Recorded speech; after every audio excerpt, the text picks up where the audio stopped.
လာရေးအင်အားစုထဲမှာတက်ကိုခွာရတိုင်းနိုင်တဲ့ဒံပြန်ပေါ့နော်အဖွဲ့ကြီးတစ်ခုမပေါ်ခဲ့တာပေါ့မပေါ်သေးတာပေါ့အဲ့ဒီပုံမှာမူတည်တာ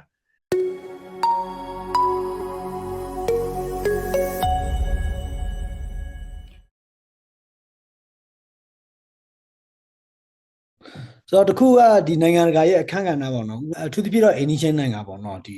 တရုတ်တို့ပေါ့လေနောက်အခုနောက်ပဲတော့ရုရှားတို့ဒီဘာတွေပါလာတာပေါ့နော်ပြောမယ်ဆိုလို့ရှိတော့တိုင်းသားတွေကလည်းသူတို့တကယ်တိုက်မယ်ဆိုလို့ရှိရင်ဒီ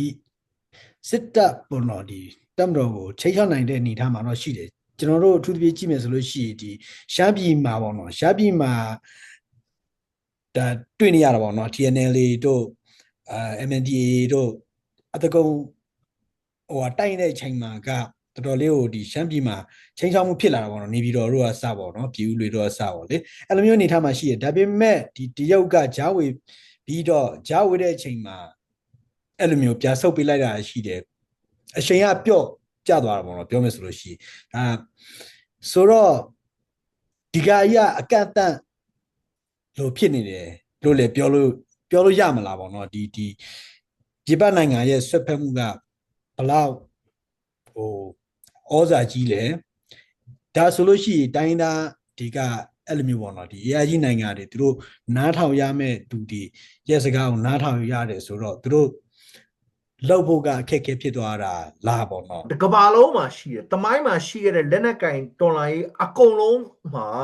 ဖြစ်တာတော့ဗျာပြည်တွင်းဆိုတဲ့နေရာမျိုးတွေမှာဖြစ်တာပေါ့ဒါပေမဲ့ပြည်ပရဲ့ဆွတ်ဖက်မှုကအမြဲတမ်းရှိတယ်နော်ပြည်ပ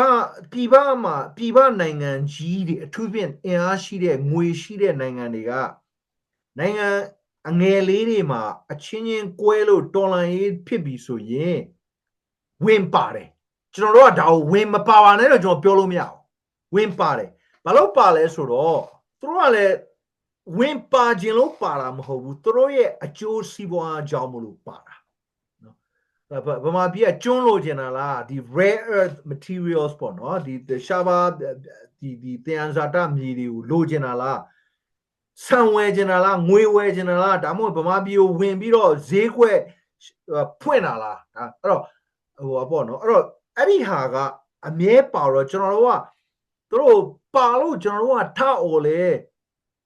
တရုတ်ကပဲဖြစ်ဖြစ်အိန္ဒိယပဲဖြစ်ဖြစ်ထိုင်းလန်ကပဲဖြစ်ဖြစ်ဘယ်သူမှဂရုမစိုက်ဘူးသူတို့ကဘောင်းဆိုသူတို့အမြင်နဲ့ကြတော့သူတို့ကဝင်ဆွတ်တာမဟုတ်ဘူးသူတို့အမြင်နဲ့ကြတော့သူတို့နိုင်ငံရေးပထဝီရေးစီးပွားရေးစစ်ရေးအကျိုးစီးပွားအတွက်သူတို့ကဝင်တာကာကွယ်တယ်ပေါ့ဗျာသူတို့အကျိုးစီးပွားကိုကာကွယ်တယ်ဗမာပြည်မှာသူတို့အကျိုးစီးပွားရှိတော့ဒီသူတို့အကျိုးစီးပွားကိုထိခိုက်နိုင်တဲ့နိုင်ငံရေးအပြောင်းလဲမျိုးကိုသူတို့ကလက်မခံဝင်လာတယ်နော်အဲ့တော့ကျွန်တော်တို့ကကိုယ့်ဘက်က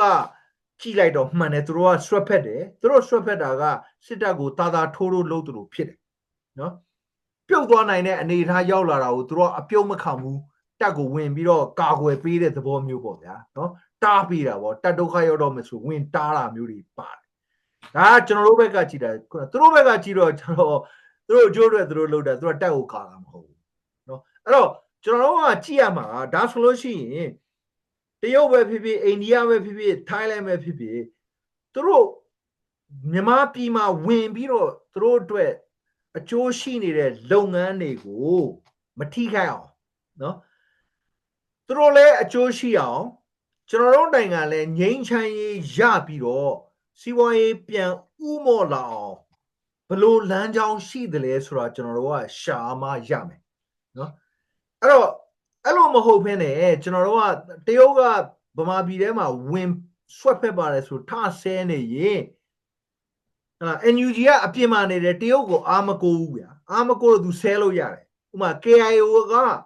တရုတ်ကိုထဆဲတဲ့အနေအထားမရှိဘူးထဆဲလို့မရဘူး KIO ကဥပမာလိုင်ဇာဆိုလို့ရှိရင်ခင်ဗျတရုတ်ကသူ့ကြောဘေးမှာရှိတာဗျာတရုတ်ကဒီနေဟိုတနိုင်ငံနဲ့တနိုင်ငံပေါ့ဗမာပြည်နဲ့ဒီကချင်ကချင်ပြည်နဲ့တရုတ်ပြည်သွားမဲ့လမ်းကြောင်းကိုပိတ်ပြလိုက်ရင် KIO မှာအရန်ပြဿနာဖြစ်သွားမယ်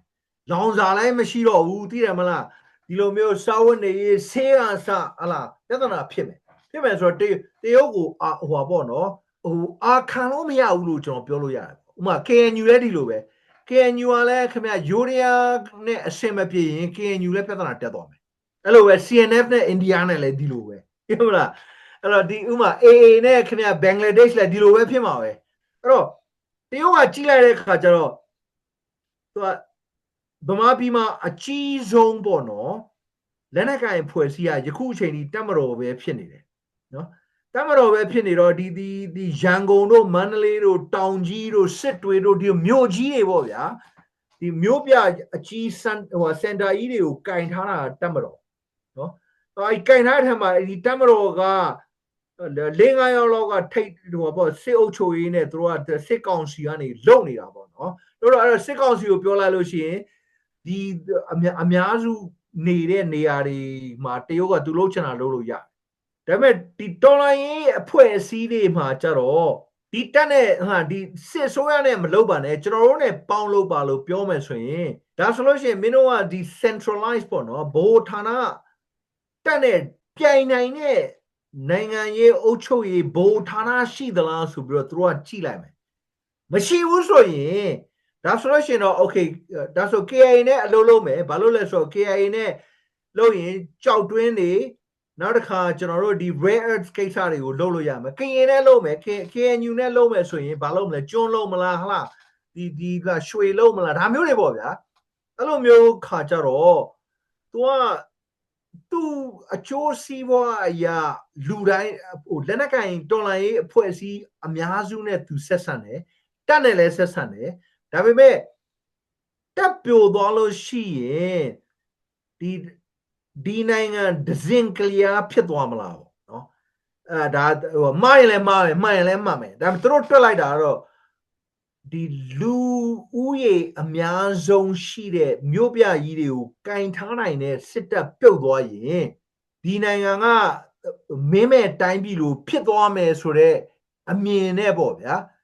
နော်လက်နက်ကိုင်အဖွဲ့ကယာနဲ့ချီပြီးရှိနေတဲ့အခါမှာသူကအဲ့ဒီတက်ကိုသူကအပြုတ်မခံတော့ဘူးဆိုသူကအဲ့လိုလှုပ်လိုက်တယ်သူကကျွန်တော်တို့နိုင်ငံမှာဝင်တယ်ဆိုတာဗမာပြည်ကိုချစ်လို့မှဗမာလူမျိုးတွေကိုချစ်လို့မှမဟုတ်ဘဲနဲ့အဲ့ဒီဗမာပြည်သားတွေကိုချစ်လို့မဟုတ်သူ့အကျိုးစီးပွားအတွက်သူဝင်တာဗျာခံစားချက်နဲ့ဝင်တာမဟုတ်ဘူးဗျာအဲ့တော့ကျွန်တော်တို့ဘက်ကလည်းသူ့ကိုအဲ့ဒါကိုပြန်ပြီးတော့ခံစားချက်နဲ့တုံ့ပြန်လို့မရဘူးခုနကဟိုဒါအိန္ဒိယကိုလည်းကျွန်တော်တို့ဒီလိုပဲပြောလို့ရမယ်ထိုင်းလန်ကိုလည်းကျွန်တော်တို့ဒီလိုပြောလို့ရမယ်အဲ့တော့ပြဿနာကတော့အရင်အမြင့်ကတော့ကျွန်တော်တို့အချင်းချင်းနံပါတ်1မပြေလေလို့နံပါတ်2ကတော်လိုင်းရေးအင်အားစုထဲမှာတက်ကိုခွာရတိုင်းနိုင်တဲ့ဒံပြန်ပေါ့နော်အဖွဲ့ကြီးတစ်ခုမပေါ်ခဲ့တာပေါ့မပေါ်သေးတာပေါ့အဲ့ဒီပုံမှာမူတည်တာခင်ဗျဒီနေပြည်တော်လောက်ပဲတက်မတော်ကထိန်းနိုင်တော့တဲ့အနေထားရောက်သွားပြီးတော့ကျန်တဲ့တိုင်းပြည်လုံးမှာရှိတဲ့နေရာတွေကိုတပ်ပေါင်းစုကြီးကထိန်းချုပ်နိုင်တဲ့အနေထားရောက်လာရင်ခင်ဗျပီကင်းကဒီတရုတ်ပြည်ကလူတွေကခင်ဗျတပ်ပေါင်းစုကြီးနဲ့ပဲသူကတပ်ပေါင်းစုကြီးကိုသူကနံပါတ်1ဖြစ်အောင်သူကဝင်လုံးတော့မယ်လေအမှန်ဒီ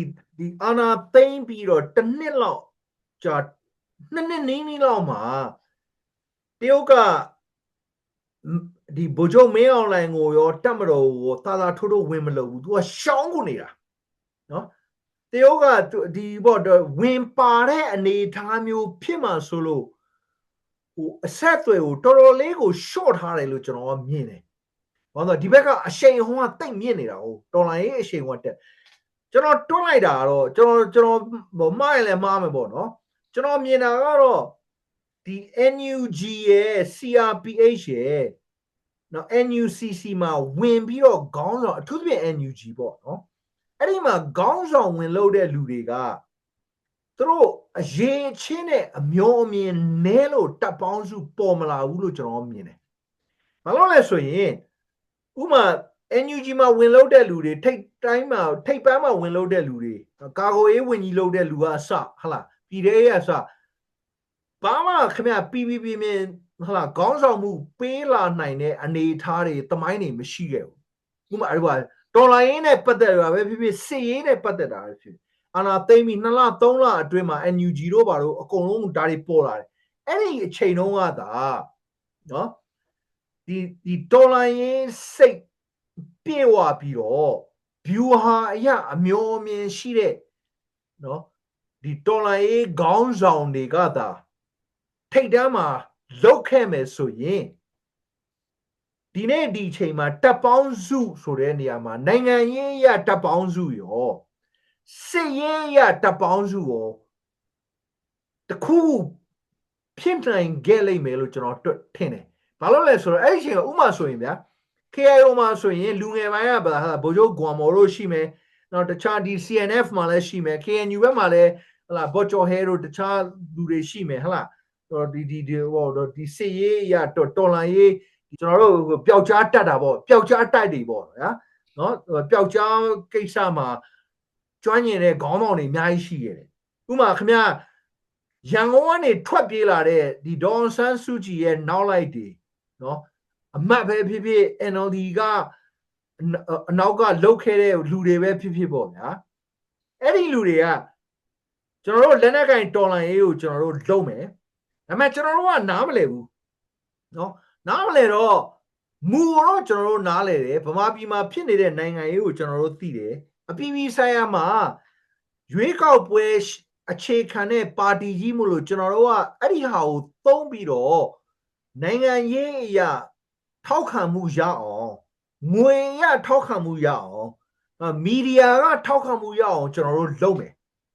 လက်နက်ကင်တိုက်တာကိုကျွန်တော်တို့နားမလဲတဲ့အတွက်ဟလာဗိုလ်ချုပ်ဂွမ်မော်တို့ဗိုလ်ချုပ်ဘော့ကျော်ဟဲတို့ဟလာတခြားရှိတဲ့လူဘယ်သူပဲဖြစ်ပေါ့ဗျာဟလာဒီတော်လိုင်းရေးစစ်ကောင်းဆောင်တွေကိုခင်ဗျားတို့ကလုပ်ပါကျွန်တော်တို့ဟလာစစ်ကောင်စီတခုတော်လိုင်းရေးစစ်ကောင်စီကျွန်တော်တို့ဖွဲ့မယ်ကျွန်တော်တို့ကနောက်ကနေပံ့ပိုးမယ်မီဒီယာအရပံ့ပိုးမယ်ငွေရှာပေးမယ်ဒီပလိုမတ်တွေနဲ့ကျွန်တော်တို့တွေ့မယ်ခင်ဗျားတို့ကရှေ့ရမှာလုပ်ပါဆိုရင်ဒီဆိုဗီယက်တော်လိုင်းရေးမှာလည်းဒီလိုပဲလေနိုင်ငံရေးကောင်းဆောင်တွေရှိမယ်စီရေးကောင်းဆောင်တွေရှိမယ်တစ်ဖက်နဲ့တစ်ဖက်အပြန်အလှန်လေးစားမှုနဲ့လုပ်မယ်ပေါ့ဗျာအခုကကျတော့ NUG လောက်သွားတာကကျွန်တော်တွေးလိုက်တာကကိုမကျွမ်းကျင်တဲ့နေရာတွေကိုယ်တိုင်ကတော့အထဲမှာနေနိုင်တဲ့အနေအထားမရှိဘဲနဲ့ဗျာနိုင်ငံခြားကနေ Zoom ပေါ်ကနေပြီးတော့စစ်ရေးပြူဟာတွေဆွဲနေတာတော့ပါဆိုတော့ချော်တုံးငေါ့သွားတာပေါ့